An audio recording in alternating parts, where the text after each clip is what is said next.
Meron ka nga din bang hongtay or kilala sa tawag na yadom hongtay at kailangan na daw itapon to dahil unsafe na daw ito?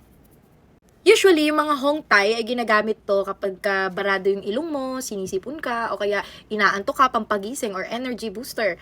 Ginagamit din to kapag masakit yung ulo or nahihilo o di kaya ayaw mo yung naamoy mo sa paligid. Usually yung kapag sumakay ka ng Grab or ng bus, ayaw mo yung amoy, eto yung inaamoy nila.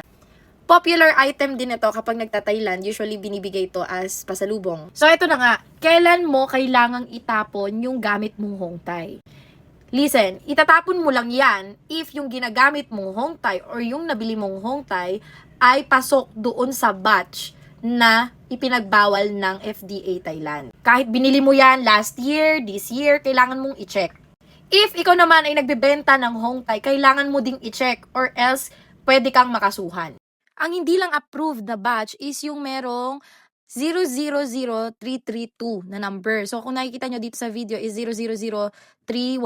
So, okay yan. Also, i-check nyo din kung kailan siya ginawa. Noong December 9, 2024.